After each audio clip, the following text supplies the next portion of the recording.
Sistem perundangan, sistem kehakiman kita semenjak lama lagi adalah satu sistem yang kita banggai hingga pada tahun 1988. 1988 ada sejarah yang agak hebat. 1988 juga adalah satu era yang mana ditulis oleh seorang profesor perundangan constitutional law expert yang dulu berkhidmat di Universiti Malaya. Seorang pemikir yang agak dahsyat taraf dunia yang mengatakan sistem perundangan kita, constitutional law kita yang paling tinggi. Dan ini berpunca daripada satu kes bernama John Peter Bertelsen. Ini dalam zaman Dr. Mahathir, di mana dua Asian Wall Street Journal punya jurnalis telah disingkirkan keluar daripada negara dan permit pekerjaan mereka ditamatkan dengan serta-merta tanpa diberi peluang untuk mereka membela diri. Jadi akhirnya kes ini telah naik kepada Mahkamah Supreme Court masa itu, Mahkamah Agung, sama dengan Mahkamah Persekutuan sekarang ni. Dan hakim-hakim yang ada di situ termasuk Hakim Saleh Abbas, Yusufi Abdul Kadir dan kalau tak salah saya Wan Sulaiman. Mereka telah pun menegur kerajaan dan telah pun membenarkan rayuan Bertelsen ni dan mengatakan itu adalah satu perkara yang silap sebab Menteri Dalam Negeri tidak memberi peluang untuk mereka ini memberi jawapan kenapa mereka tidak bersalah dengan apa-apa tuduhan yang telah pun dilemparkan. Sebab ini adalah satu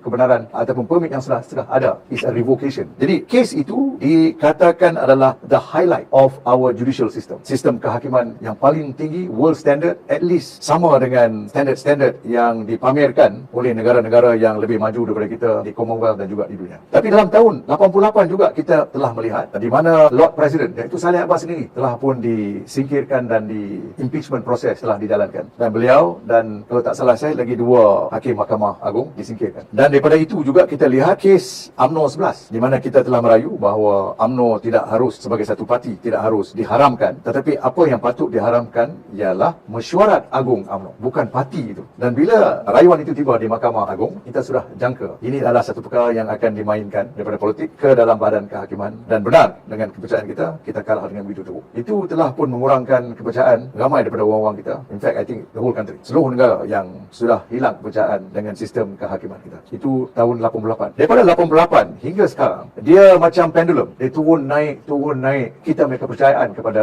sistem kehakiman. Ada kadang-kala yang kita lihat dalam mungkin 1 tahun atau 2 tahun, kita lihat sistem kehakiman itu semenjak 88 hingga sekarang amat baik. Tetapi yang menjunam turun dalam keadaan yang berlainan sekali di dalam era-era yang lain hingga ke hari ini. Ke hari ini, dengan keputusan yang kita dapati di dalam kes Datuk Seri Najib, sungguh pun saya adalah peguam pembela bagi Datuk Seri Najib. Memang dengan cara itu ataupun dengan itu kita mungkin buat sangkaan bahawa memang saya bias. Mungkin saya ada biasness tu, mungkin saya ada. Tetapi saya minta orang ramai cuba fikirkan satu perkara saja. Kita tak kisah sama ada seseorang itu salah atau tidak. Tetapi yang harus kita fikirkan ialah cara-cara ia diadili. Sistem pembicaraan harus adil. Sebab merit sahaja bukan merupakan sistem kehakiman yang penuh. Proses bicara adalah mustahak. Kadang-kadang ianya lebih mustahak daripada sistem-sistem yang lain dalam sistem keadilan. Jadi bayangkan kalau kita ataupun anak-anak kita ataupun cucu kita pada satu hari disamakan tindakan seperti apa yang telah berlaku kepada Datuk Seri Najib dalam kes dadah, dalam kes bunuh, dalam kes rompak atau apa-apa kes pun. Bayangkan kalau anak kita, cucu kita didapati salah tanpa beliau didengari berkenaan dengan pembelaan beliau. Sama ada dalam pembicaraan ataupun di rayuan di peringkat-peringkat yang tertentu. Kalau ini kita lihat dari segi objektif. Jangan kita padamkan objektiviti itu dengan melihat ini Datuk Seri Najib. Datuk Seri Najib memang salah daripada mula dia salah. Jadi it has been politicized. Jadi politicization ini telah terlampau mendalam sehingga kan orang ramai dan juga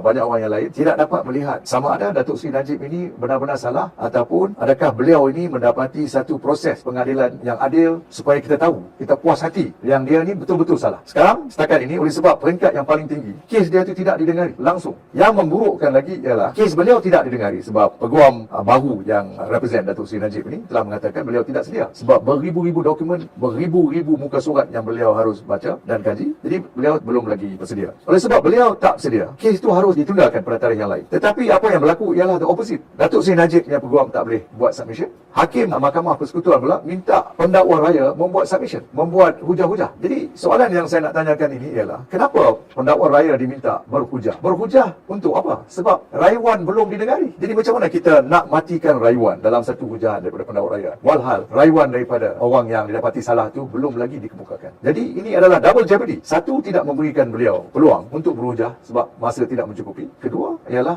dah tak dengar dia, kita dengar pula lawan dia untuk memburukkan dia lagi. Jadi ini amat mengejutkan. Tak pernah saya lihat dalam mana-mana sistem di dalam dunia ini, lebih-lebih lagi di dalam Commonwealth. Saya tak pernah